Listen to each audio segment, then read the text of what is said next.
noches, bienvenidos a Noticias 22, gracias por estar con nosotros, gracias por acompañarnos este martes 13 de abril, ya saben que los martes son muy especiales, tenemos nuestra entrevista estelar en Enfoques y ya van a ver qué figura del ámbito cultural, vamos a presentarles una conversación seguramente muy rica. ¿Cómo estás, Rafael García Villegas? Qué gusto estar contigo el día de hoy. Muy contento, mi querida Laura, qué gusto saludarte a ti y a los amigos del auditorio. También hola, Laura Regis, en la traducción de lenguas de señas mexicana y en efecto, como bien refieres, un programa muy variado, muy rico que hemos preparado y que estamos siguiendo muy de cerca el acontecer cultural en México y en el mundo. Y vamos a platicar algo que comentamos a inicios del año, Pilar Quintana, ganadora del Premio Alfaguara de novela por el libro Los Abismos, y hoy tuvimos la oportunidad de charlar con ella y se refiere a cómo recibe esta noticia y cómo surgió la idea de escribir esta novela. Claudia es una niña de entre 7 y 9 años que describe el mundo que la rodea desde las revelaciones de su madre y la convivencia con su padre. Es testigo de un matrimonio que se desintegra y que enfrenta uno de los peores abismos de una familia, el silencio. Claudia es la protagonista del libro Los Abismos de la escritora colombiana Pilar Quintana, que recibió el Premio Alfaguara de Novela 2021. El Premio Alfaguara es uno de los premios más importantes en lengua española para un escritor, entonces para mí recibirlo ha sido como una de las cosas más importantes que me han pasado en mi carrera. Yo creo que especialmente la generación de mis padres. Tenemos ahí un problema con la imagen, pero ahorita vamos a retomar precisamente lo que nos dice Pilar Quintana a propósito de Los Abismos, una novela que ya se ha vuelto imprescindible de estas obras nuevas que no deben faltar en nuestro libreto y con la referencia del Premio Alfaguara. Vamos en lo que ajustamos esto a hacer una brevísima pausa y regresamos.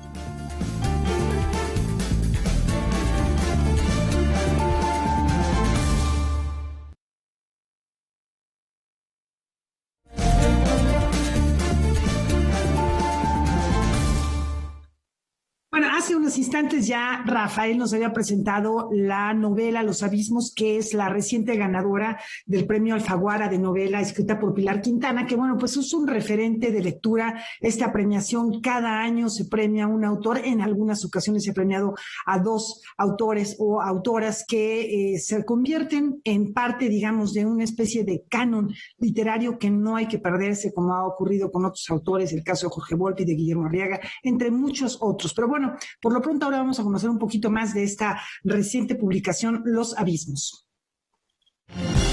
Claudia es una niña de entre 7 y 9 años que describe el mundo que la rodea desde las revelaciones de su madre y la convivencia con su padre.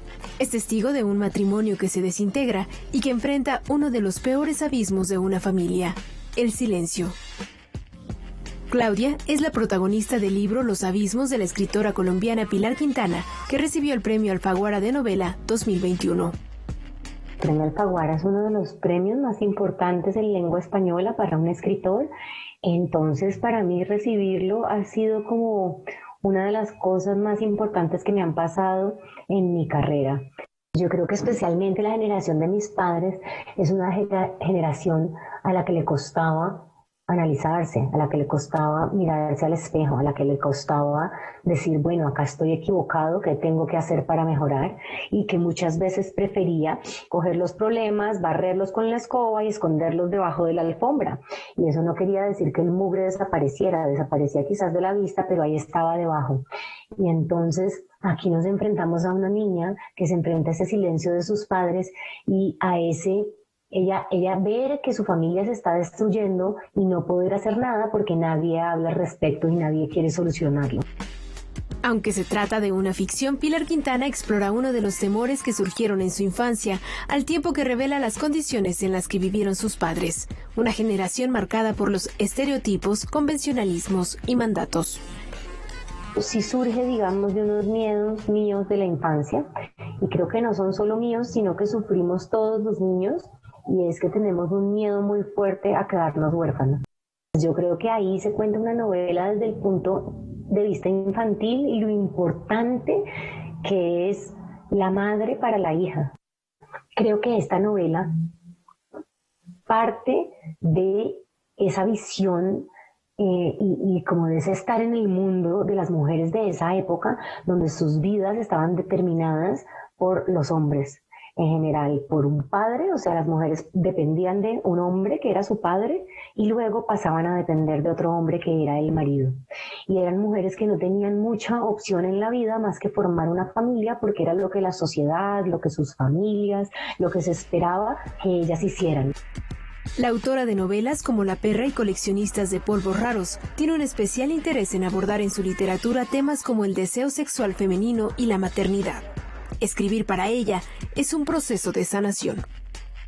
Para mí la literatura es el lugar donde yo comprendo mi mundo sin que yo exactamente cuente las historias que me pasaron a mí, pero sí trato temas que me interesan y que vengo arrastrando mucho tiempo y en los que proceso mis miedos, mis angustias, mis inseguridades, las cosas que no me gustó que me pasaran, las cosas que tenía miedo que me pasaran, digamos.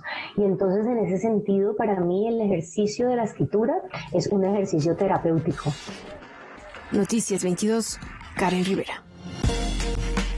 Pues ahí está la invitación a sumergirnos en los abismos de Pilar Quintana. Muchas felicidades por este reconocimiento y seguimos platicando de literatura, si la superstición del martes 13 nos lo permite. La próxima semana llega la Fiesta del Libro y la Rosa 2021 y en esta nueva edición el trabajo de Italo Calvino servirá como punto de partida para reflexionar en esos tiempos de confinamiento y las ciudades vacías. Por segundo año consecutivo, la Fiesta del Libro y la Rosa se llevará a cabo a la distancia y en su edición 2021 tendrá un programa de actividades inspirado en el libro Las ciudades invisibles de Italo Calvino, que busca reflexionar sobre el deseo, la memoria y olvido de aquellos lugares a los que la sociedad no tiene acceso y están fuera del confinamiento. Ciudades Invisibles de Italo Calvino es este libro donde un Marco Polo le cuenta al Gran Khan sobre ciudades que nadie más ha visto, que él está descubriendo, lugares fantásticos, todos con nombre de mujer. Y esas ciudades son las que le pedimos a 11 autores de distintos lugares del mundo que recrearan ellos mismos, ¿no? Piezas visuales como Las ciudades y la memoria de la periodista y escritora argentina Gabriela Cabezón, Las ciudades sutiles de la poeta Anne Carson, Las ciudades y el deseo del escritor Enrique Serna, Las ciudades y el cielo del poeta Raúl Zurita, así como Las ciudades y los muertos de la escritora colombiana Piedad Bonet, forman parte de los videos que serán transmitidos en exclusiva por TV UNAM a partir de las 11 horas del 23 de abril. Vamos a poder tener a través de la librería electrónica de la UNAM, que está en libros.unam.mx, una oferta de títulos increíble. Van a estar más de 120 sellos editoriales, más de 4,000 títulos allí. Por ejemplo, Ciudades Invisibles de Calvino, que es este libro que nos cobija en la fiesta, es un libro que ha estado agotado y que logramos encontrarlo ahora y lo vamos a tener ese día a la venta para los lectores. Además de las piezas audiovisuales y oferta editorial en línea, este encuentro también presentará mesas de reflexión sobre los derechos de autor y el lanzamiento de la colección Brillantina, contenido digital de descarga gratuita, coordinado por el MUAC. Y el evento de la Libra y la Rosa, que va a incluir una discusión que tiene que ver con las editoriales independientes colombianas, argentinas, mexicanas, que están publicando literatura feminista. El trabajo de las autoras en editoriales independientes está haciendo un boom en este momento. Así que esta otra actividad paralela y contestataria se va a dar a las 5:30. Esto es a través de la plataforma del MUAC, del Facebook del MUAC. Y los lectores, Karen, nos parece también importantísimo incluirlos, por eso tenemos cuentos para niños, para niñas, para la familia completa en voz de nuestros narradores de palabras o nuestros cuentacuentos queridos tejedores de palabras y un rally en el que todo mundo puede participar. En esta transmisión de la Fiesta del Libro y la Rosa va a haber pistas en cada uno de los videos y entonces si se inscriben en este rally en Universo de Letras pueden entrar a participar y a tener premios importantes. Las actividades de la Fiesta del Libro y la Rosa podrán verse por TV UNAM y más tarde a través de las plataformas de la Universidad Nacional Autónoma de México. Noticias 22, Karen Rivera. Bueno, pues qué buen tema tiene esta ocasión en la fiesta del libro y la rosa con estas ciudades invisibles de Italo Calvino, que bueno, cada una de ellas nos habla de la mirada, del comercio, de la memoria, de la historia, del deseo, y cada una de ellas está representada por símbolos. Así que bueno, es una posibilidad, es una ventana que se abre hacia muchas, muchas interpretaciones. Y seguimos con literatura. La próxima semana, este 14 de abril de 1976, o más bien el 14 de abril de 1976, fallece José Revueltas. Es un personaje muy relevante en la cultura mexicana que, además de escribir cuentos, novelas, fue guionista, ensayista, un crítico político, un hombre pues de su época, lo que lo llevó a ser prisionero en el Palacio de Lecumberri. Octavio Paz lo definió como uno de los mejores escritores de su generación y uno de los hombres más puros del país, con grandes convicciones morales y políticas. A 45 años de su partida, el Instituto Nacional de Estudios Históricos de las Revoluciones de México ofrecerá un conversatorio virtual para recordar a esta gran figura. José Revueltas, además de pertenecer a una familia de creadores fundamentales para la cultura del país, fue uno de los pensadores más críticos y luchadores sociales de su época. Se sintió atraído por los conflictos sociales, las ideas marxistas, se comprometió con un pensamiento crítico y reflexivo sobre la situación social y política de México.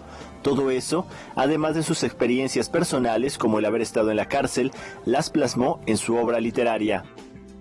Se le recuerda mucho por lo físico, pero también se le recuerda por una literatura muy cruda, una literatura que es mucho de su vivencia, de sus vivencias en la cárcel, de sus vivencias sociales, de su sufrimiento, pero también es una crítica hacia la sociedad donde él vive, hacia el México en el que él ha tenido que crecer, que ha tenido que enfrentarse a las ideas políticas muchas veces de sus contextos sociales.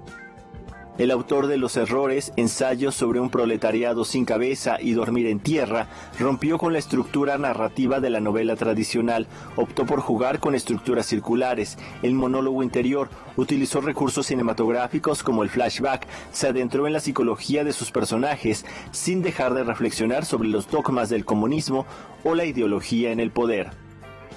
Fue expulsado de muchas partes, el Partido Comunista yo creo que fue la más memorable. Pero pues sí, ciertamente como siempre permaneció muy adherido a sus ideales y a las causas sociales, pues eso también le generó problemas, ¿no? Porque pues no todo en la política tiene que ver con el mejoramiento de muchas cosas, ¿no? A veces también es un poco pues negociar y cosas así. Pues para él en ese momento, sus ideales valían más que las pugnas que podría tener dentro del partido o podían tener personas ajenas a él. Para recordarlo, el Instituto Nacional de Estudios Históricos de las Revoluciones de México ha organizado para el miércoles 14 de abril a las 17 horas la conferencia José Revueltas, Activismo y Literatura, 45 aniversario luctuoso. Invitamos a Philippe Cheron, que se casó en su momento con Andrea Revueltas, después posteriormente ella falleció, pero él fue editor de sus obras en la editorial Era. Entonces, él es un sociólogo francés, él conoció a Revueltas casi prácticamente al mismo tiempo que conoció a su hija y pues se involucró mucho con la familia. Y por el otro lado, pues justo queremos traer al Revueltas más humano, ¿no? Entonces, quisimos invitar a su hija Olivia Revueltas, que da la casualidad de que es pianista y jazzista, como su tío Silvestre. Y pues también ella se nutre un poco de esta beta tan rica que tiene la familia Revueltas, pero también al final de cuentas conoció a José en lo más personal, ¿no? Como su padre, como la persona que la crió, que la amó. Entonces quisimos traer ese lado de Revueltas que yo creo que realmente no es muy conocido. Noticias 22, Alberto Aranda.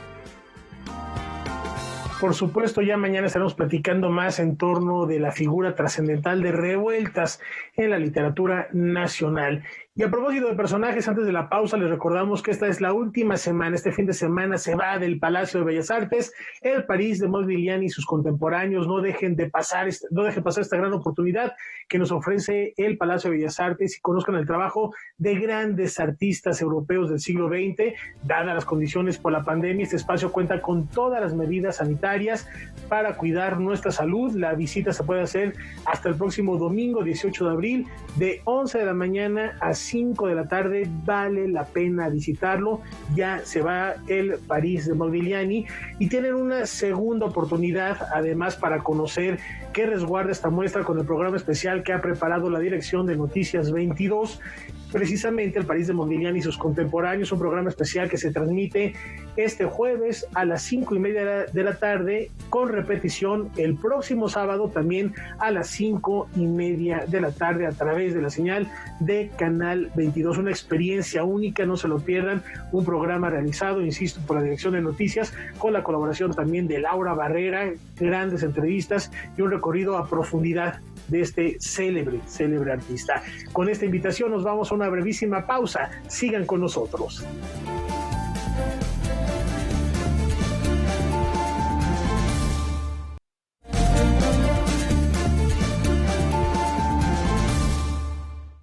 Tenemos artes plásticas. Imagínense que durante un paseo por un centro comercial encuentran la obra de artistas, pues nada menos que como Leonora Carrington, Jeff Koons o Arnaldo Cohen. Esto es una realidad gracias a Tiempos de Apertura. Es una exposición de la Galería Lourdes Sosa en el Centro Comercial Santa Fe. Con el objetivo de apoyar el acercamiento del arte en lugares no convencionales, LS Galería presenta la exposición Tiempos de Apertura en Vía Santa Fe. Este proyecto tiene que ver con el deseo de poner al alcance de un mayor número de personas la obra de arte, pero buena obra de arte de calidad. La exposición permite al paseante dentro de un centro comercial encontrarse con la obra de artistas como Rufino Tamayo, Leonora Carrington, José Luis Cuevas y Arnaldo Cohen. Donde la gente se confronte con el arte, lo vea, le guste, lo disfrute. Entonces yo creo que es muy importante que en lugares donde menos te lo esperes te encuentres una obra de arte. De acuerdo con la galerista Lourdes Sosa, el arte debe estar al alcance de todos y todos deben poseer arte. A lo mejor tú no vas a poder comprar un óleo o ni siquiera una obra gráfica, una original múltiple, pero puedes sacar una foto y es una forma de apropiarse de la pieza. Te la llevas, la coleccionas y se vuelve tuya. La galería, que se ha dedicado principalmente a promover la obra de artistas de la generación de la transición de ruptura, incluye en Tiempos de Apertura la obra de creadores precursores o afines a otras generaciones. De alguna manera estamos presentando qué es lo que ha sucedido en estas últimas décadas, ¿no? Tenemos también obras ahí de, por ejemplo, el Brainwash, que es una manifestación que está dándose mucho en Estados Unidos de este juego, ¿no? Del pop art, en fin. Están algunos artistas jóvenes también, porque estamos como precisamente en eso, como una apertura. La exposición permanece abierta al público en el área Vía Santa Fe dentro del Centro Comercial Santa Fe, donde además se llevan a cabo una serie de actividades paralelas, como un premio a la mejor fotografía de los visitantes a la exposición y conferencias, entre las que destaca la impartida por el artista Arnaldo Cohen. Es un proyecto muy interesante en un espacio público, no es un museo, es un espacio donde van niños, amas de casa, muchísima gente que a veces no son las que van a los museos. Noticias 22, Omar Vera. Bueno, la danza, al igual que todas las artes escénicas, se ha visto gravemente afectada por el confinamiento de esta pandemia y en busca de lidiar con la incertidumbre y revivir el espíritu de los escenarios, se ha lanzado Magia en Escena, una propuesta en la que convergen danza y fotografía.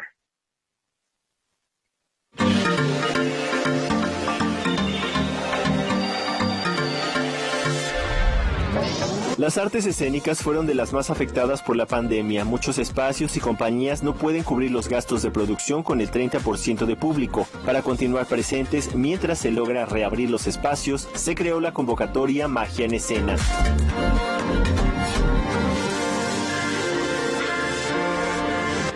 La situación creo que fue muy compleja, sigue siendo compleja. en el sentido de que de pronto tuvimos que parar todos los teatros, toda la gente que estamos alrededor de la escena, todos los bailarines, actores, todos los que estamos ahí, hubo que parar de pronto. Y creo que esta es una forma de poder reactivar, por lo menos en la imagen y en la memoria colectiva, el hecho de poder revivir lo que significa estar en un teatro. Magia en Escena está invitando a fotógrafos nacionales y extranjeros para que participen en este concurso que busca revivir esos momentos que la danza nos ha dado. Queremos fotografía de danza, fotógrafos de danza que quieran participar, que quieran mostrarnos su trabajo. Pueden participar con de 1 a 5 imágenes. Lo que queremos también es que estén en los teatros o en los recintos, donde también podamos recordar, ¿no? Y podamos revivir lo que es estar en los foros.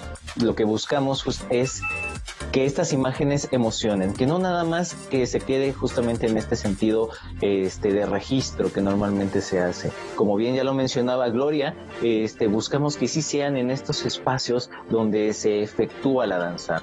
Justamente buscamos que en estos espacios sea parte de la composición, que se vea iluminación, que se vea justamente esta originalidad, esta perspectiva, ya que no necesariamente, y esto que quede claro para todos los participantes, que no necesariamente tiene que ser en la función, ¿no? Puede ser en un ensayo de piso, puede ser en uno de los salones, puede ser tras bambalinas, pero al final sigue siendo parte del escenario. Se tiene hasta el 15 de abril para mandar las imágenes al concurso. El jurado dará su fallo el 29 de abril, Día Internacional de la Danza. Además, el público podrá votar y otorgar un premio especial. Las bases, premios y exhibición de las fotografías será a través de las redes de Magia en Escena. Noticias 22, Alberto Aranda. El Museo de Sitio de la Zona Arqueológica de Xochicalco celebra sus primeros 25 años de vida, de historia. Así que, bueno, pues el Instituto Morelense de Radio y Televisión, en colaboración con el INAH, prepararon una serie de actividades virtuales y una cápsula documental. Vamos a ver. La zona arqueológica de Xochicalco está asentada en el Valle de Morelos. La ciudad se construyó en la cima de varias colinas. De acuerdo con los investigadores, estas edificaciones se erigieron tras la caída de Teotihuacán para ocupar el vacío político y económico que había dejado esta gran urbe. Su desarrollo se consolidó en el año 650 y fue abandonada en el año 1100. Este museo de sitio es el primer ecológico del mundo. El proyecto fue desarrollado por el arquitecto mexicano Rolando Dada y Lemu, la cual fue declarado Patrimonio de la Humanidad por la UNESCO en 1999. Este museo, que expone más de 1 millar de objetos arqueológicos recuperados de la zona, celebrará virtualmente su aniversario 25. Para conmemorar estos 25 años de funcionamiento de manera ininterrumpida, planificamos y arrancamos las actividades con la presentación de una cápsula documental elaborada por el Instituto Nacional de Antropología e Historia, en donde narramos las características principales que tiene este gran museo de sitio arqueológico de Xochicalco, en voz también y en compañía del arquitecto Rolando Jorge Dada y Lemu, que fue quien lo proyectó hace 25 años, quien fue el encargado del proyecto arquitectónico. Me fui de excursión a caminar por arriba y encontré donde está en la actualidad el museo. Me pareció un lugar muy hermoso. De forma complementaria, se transmitirán conversatorios y conferencias en las que se abordará el carácter vanguardista del guión museográfico y del diseño arquitectónico del inmueble. En donde se va a tratar acerca de los temas de la sustentabilidad, acerca de las visiones que los arquitectos y la academia de profesionistas, más que nada en el tema de la arquitectura de Morelos, nos comparten la visión y lo que representa como un hito histórico este museo de sitio de Xochicalco. Todas estas actividades estarán disponibles en las redes sociales del Museo del Sitio de Xochicalco. Noticias 22, Óscar Cortés. Y a propósito de arqueología, una muy buena noticia se acaba de dar a conocer unos minutos a través de un comunicado emitido por el Instituto Nacional de Antropología e Historia y el Consulado de Detroit, Michigan. Facilitan el regreso de una urna maya elaborada entre los años 900 y 1600 después de Cristo. Esta pieza, que desde 1969 se encuentra en el Alden College en Michigan, tiene un alto valor histórico. De acuerdo con las autoridades consulares, esta urna maya tiene un valor intrínsecamente ligado a la historia y al contexto de sus pueblos de origen, cuya restitución es importante y capital para la cultura del país y el entendimiento y valorización de nuestro pasado y desarrollo. Sin duda alguna, una noticia que nos enorgullece, mi querida Laura. Oye, ¿y qué vas a hacer? ¿Qué recomiendas hacer acabando el Noti, Laura Barrera? Bueno, yo recomiendo a nuestro público y a ti también, Rafa, porque yo creo que a todos nos hace falta ver este programa. Les voy a decir por qué.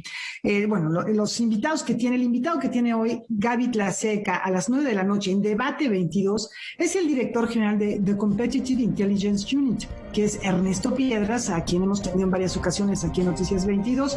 Él va a hablar acerca del teletrabajo y el derecho a la desconexión. Es algo que está pasando en forma generalizada prácticamente a toda la gente que trabaja. Así que bueno, pues no se lo pierdan al término de este espacio informativo por la pantalla de Canal 22. Regresamos en un instante.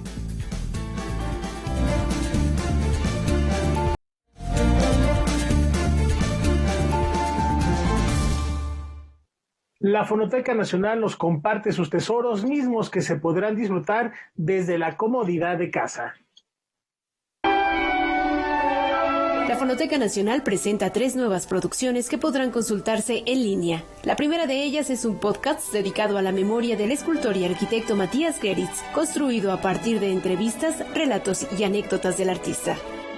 Matías Geritz platicando de la arquitectura emocional, platicando de las torres de satélite, platicando un poco de lo que significa hacer en esta ciudad esta arquitectura que es al mismo tiempo monumental y abstracta, o monumental y sentimental, porque utiliza esa palabra, habla del Museo Experimental del Eco. La segunda producción se estrenará el 23 de abril y se trata de una biografía sonora del compositor Blas Galindo, acompañada por sus canciones y documentos que muestran su influencia en el nacionalismo musical mexicano. Blas Galindo, de quien conmemoramos el aniversario número 28 de su fallecimiento también en este mes de abril, le vamos a dedicar otra de los podcasts de la Fonoteca Nacional. Blas Galindo, un personaje pues muy importante de la música de concierto, porque se le conoce por ser el autor de los sones de mariachi, una de las obras pues más importantes, más reconocidas de nuestra música sinfónica. El tercer estreno será el primer capítulo de la serie radiofónica Viajeros de la Galaxia, que podrá escucharse a partir del 30 de abril y estará dedicada a explorar los sonidos del universo y las voces de científicos y astrónomos. Además, la Fonoteca Nacional ya prepara los próximos homenajes. 2 muy bonitos serán, uno a Pedro Infante por los 64 años de su fallecimiento. Estará con nosotros la hija de Pedro Infante, Lupita Infante Torrentera, platicando de su papá. El otro de los homenajes que tendremos pronto, Carlos Pellicer, porque una de las colecciones recientes de la Fonoteca Nacional es la colección de Pellicer. Es una maravilla porque Carlos Pellicer fue entrevistado largamente en una serie de cassettes. Entonces tenemos muchas horas de Carlos Pellicer hablando de sus amigos, de su poesía, de su vida. Si al pequeño planeta le nace un sol, es porque es todo fuego su corazón. Las propuestas sonoras podrán escucharse en la página oficial de la dependencia y a través de la plataforma Contigo en la Distancia. El acervo de esta institución se puede consultar de manera presencial con previa cita. Noticias 22, Karen Rivera. En otros asuntos, desde fines de 2020, el sistema de apoyos a la creación y proyectos culturales ha tenido problemas con el pago de los honorarios a trabajadores. Platicamos con Juan Carlos Bonet, secretario ejecutivo del FONCA, para que nos actualice sobre el tema. Vamos a ver. Tras el anuncio del paro de actividades del personal contratado por honorarios del sistema de apoyos a la creación y proyectos culturales de la Secretaría de Cultura, debido a la falta de su respectivo pago desde diciembre del 2020, la instancia conocida como FONCA comunicó a través de su secretario ejecutivo que el proceso administrativo por el que pasan estos trabajadores contratados bajo el capítulo 3000 está ya al 95% de ser completado, y los pagos serán liberados a más tardar la próxima semana. Antes que nada hay que precisar que no son pagos que no estén retrasados o que no se hayan hecho. Hay un régimen de contratación que todos conocemos, que es por servicios profesionales a una cantidad de trabajadores del sistema y de otras áreas del gobierno. Ese proceso todos los años lleva entre enero, febrero y marzo todo el proceso largo administrativo de contratación, de validación, de entrega de documentos de los trabajadores, y estamos en ese proceso, ya muy al final del proceso.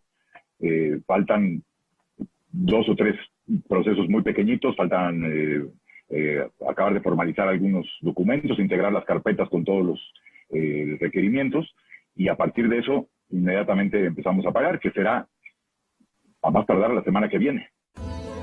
De igual manera, Juan Carlos Bonet enfatizó en que la labor de dichos prestadores de servicios es fundamental para el funcionamiento del sistema de apoyo a creadores. Estos prestadores de servicios, ¿qué hacen? Bueno, hacen una multiplicidad de labores operativas, de apoyo. Son gente talentosa, operativa, que entrega generosamente su trabajo y su talento para apoyar justamente a todas estas creadoras y creadores. Hay todo tipo de niveles en los prestadores de servicios profesionales, pero labores sustantivas, desde luego. Noticias 22, Omar Vera.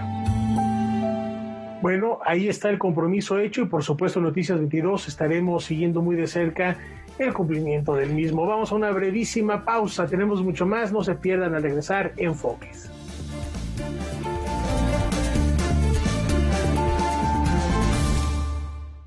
Bueno, ya lo anticipaba, hoy es martes de Enfoques y acompaña a Laura Barrera, una invitada de superlujo, cuyo nombre es sinónimo de defensa y promoción del arte. Vamos a ver de quién se trata.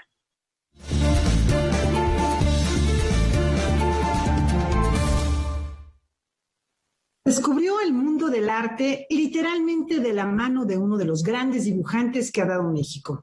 En aquellos años de adolescencia se enamoró no solo del guía, sino de la creación plástica y del patrimonio cultural de nuestro país. Durante décadas se ha dedicado con rigor y con pasión a poner la creación artística y cultural al alcance lo mismo del estudiante que del trabajador, del niño que del adulto, del experto que del neófito.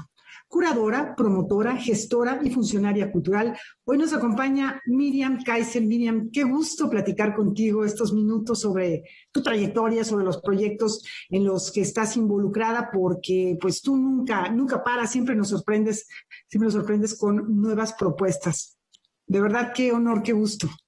Muy buenas noches y muchísimas gracias por tenerme aquí. Gracias por esa presentación. Ya me cansé de oír tanta cosa. Porque pues sí, de veras, desde muy joven, hace muchísimos años, empecé en esto, en la cuestión del arte, que me apasionó desde de que Héctor Javier me llevaba a ponerme frente a los murales, a explicármelos, o llevarme a esa librería francesa que estaba ahí en Paseo de la Reforma, donde había una inmensa mesa para que tú pudieras ir a ver todos los libros. Y ahí me explicaba A, B, C, H, todo eso. Pero antes estuve trabajando en Radio Universidad con el director que era Max Saub. Entonces, pues ahí no nada más fui su secretaria, sino que fue cuando pues se desplegaron una serie de programas increíbles con esos jóvenes que fueron nombre importante, como, ¿para qué los decimos? Os repito, Monsiváis, Sergio Pitol, José Emilio Pacheco. Empecé a conocer a todo este grupo de gente, a verlos hablar con el señor Aub, como siempre le dije, a participar en sus programas, y pues fueron amistades que duraron toda la vida, ¿no? Toda la vida con ellos, cerca de ellos, para ellos o por ellos, todo el tiempo que seguí trabajando oficialmente, porque se supone que ya estoy pensionada, se supone, sí.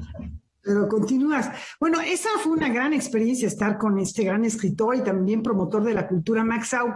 Hay otra que me parece muy importante, que habría que mencionar, que es indispensable mencionar, es tu trabajo en la Galería de Arte Mexicano con Inés Amor, que pues fue de una escuela, una universidad, yo creo, al haber estado ahí, porque había relación con galerías de todas partes, había, pues los artistas más importantes estaban ahí también. Sí, definitivamente yo siempre he dicho que fue mi alma mater, porque yo no tuve estudios académicos, pero pues ahí aprendí lo que tenía yo que aprender, conocí a los que tenía que conocer, además la señora Amor pues me tuvo confianza, ya pude viajar también a ver museos o a representar a la galería en alguna inauguración, como la de Pedro Coronel, una de las de Pedro Coronel, etcétera. Entonces, pues de ahí fue mi alma mater, ahí pues la señora Amor, igual que dije después de Fernando Gamboa, no es que me haya enseñado, pero yo aprendí como aprendimos todas las personas que estuvimos en esa galería, pues que era la galería. Y pues puedo decir algo que a lo mejor hoy suena un poquito fuerte, pero yo creo que Inés Amor junto con Fernando Gamboa dirigían los destinos del arte mexicano, tanto aquí como para el exterior. Digo, don Fernando había hecho ya las grandes exposiciones mexicanas en Europa, en Estados Unidos, en China, pero de hecho pues eran a ellos dos a los que conocían, a ellos venían a visitar los directores de distintos museos, a ellos consultaban, porque pues todavía nuestras instituciones no tenían esa fuerza, ese rigor que obviamente hoy tienen, y como ejemplo, pues, como decían al principio, que no dejen de ver esta exposición de Modigliani. El hecho que México tenga ese derecho y esa posibilidad de exhibir estas obras es porque hemos hecho una labor bárbara de darnos a conocer, de que saben que tenemos las capacidades de tener una exposición de esa envergadura, de poderla conservar, cuidar, atender, etcétera. Igual que las exposiciones pues que hemos llevado al exterior, ¿no? Yo trabajé tantos años en exposiciones internacionales y bueno, pues francamente ya era un tú por tú maravilloso, no había problema de que cuidado, de que no puede venir aquí el arte tal. No. Llegamos a traer maravillas que se exhibieron en Bellas Artes, después pues en los grandes museos de México, ¿no? Museo Arte Moderno, recuerdo una exposición de Quirico, una bueno, tantas exposiciones que pues era una maravilla poderlas tener como, repito, y que no dejen de ver la de Modigliani actualmente todavía en el Palacio de Bellas Artes. Bueno, justo ahí me parece que fue tu primera gran responsabilidad, tu primer gran cargo dentro de las instituciones públicas, ¿no es así en Bellas Artes? Sí. En la galería, etcétera. Sí, después de la galería estuve un año en TANE haciendo promoción justamente de las esculturas en plata que empezaron a hacer, pero de ahí me jalaron para Bellas Artes, y Bellas Artes estuve en el Palacio 10 años, pero en el ínterim me tocó ayudar a hacer el Museo Nacional de Arte. En el año 80 estuve allá un año con Jorge Alberto Manrique y una época con Helen Escobedo, yo como su directora técnica, y después pues me volvieron a jalar para el Palacio, donde estuve hasta el año 88, y posteriormente en el 90 entré al Consejo Nacional para la Cultura y las Artes, y termino mi época en el Instituto Nacional de Antropología haciendo las exposiciones nacionales e internacionales impresionantes, tanto que vinieron a México como las que llevamos. Miriam, ¿alguna que tú recuerdes? Hay una muestra quizá de aquellos tiempos de la pintura de los Estados Unidos en México, que fue una gran exposición. No sé si esta fue de las primeras magnas exposiciones que empezaron a marcar huella muy profunda y que atraían grandes públicos. Pues sí, pero antes vino del Greco a Goya, ¿no? Recordemos eso cuando se reiniciaron las relaciones diplomáticas entre México y España. Y después al año siguiente vino la de 200 años en 90 pinturas que vinieron de 5 museos de Washington.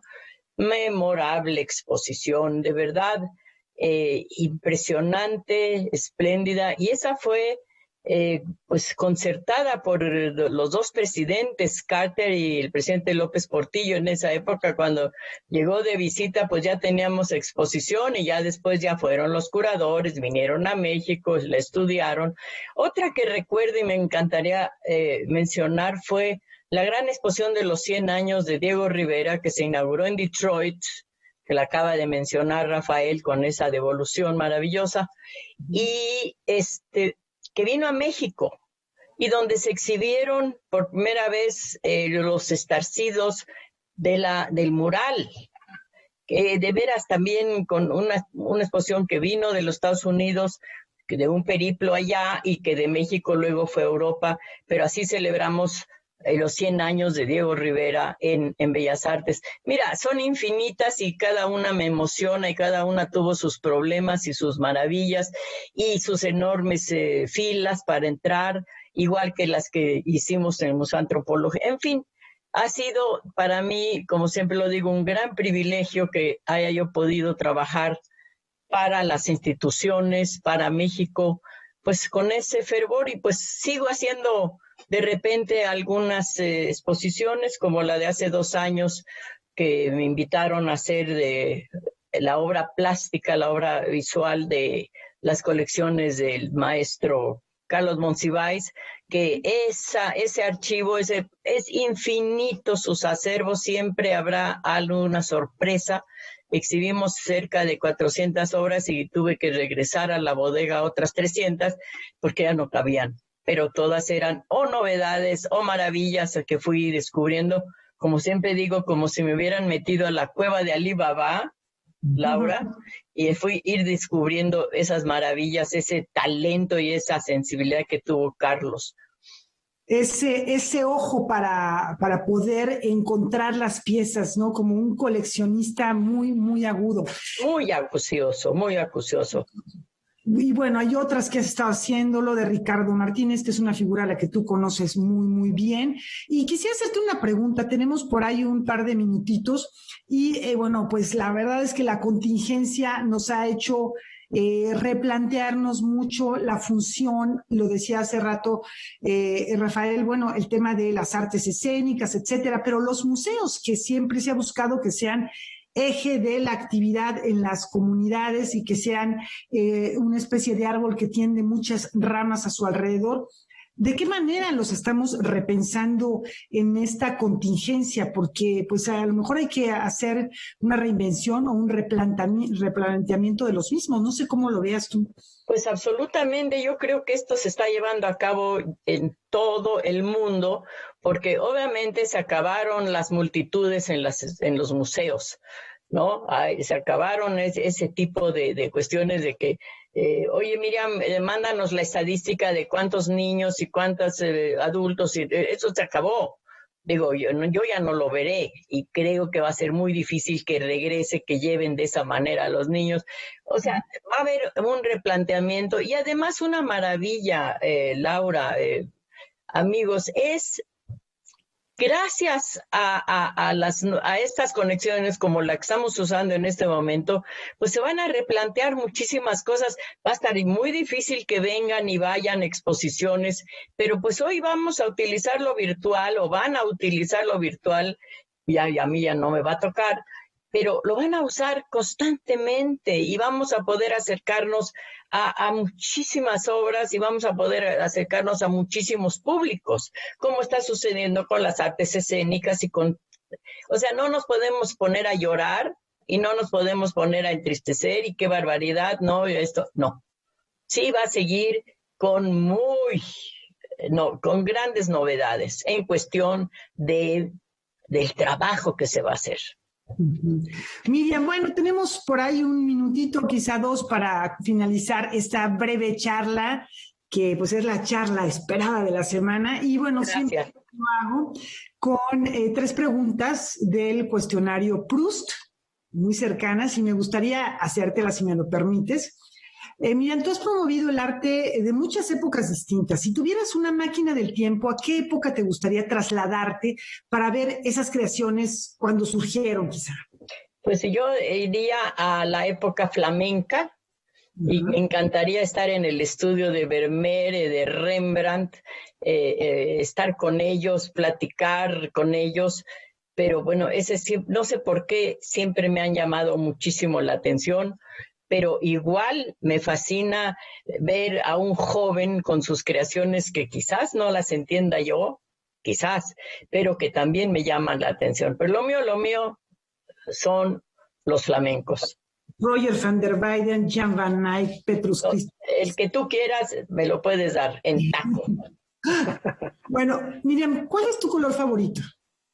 Mi color favorito, pues el del momento según pues no sé, el azul, el rojo, el blanco me encanta, el blanco me gusta muchísimo. Y finalmente, ¿qué rasgo de tu personalidad te alaban más las personas que te conocen?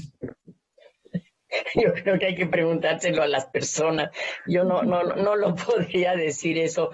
Pues mira, yo creo que he hecho mi trabajo por lo regular con una sonrisa.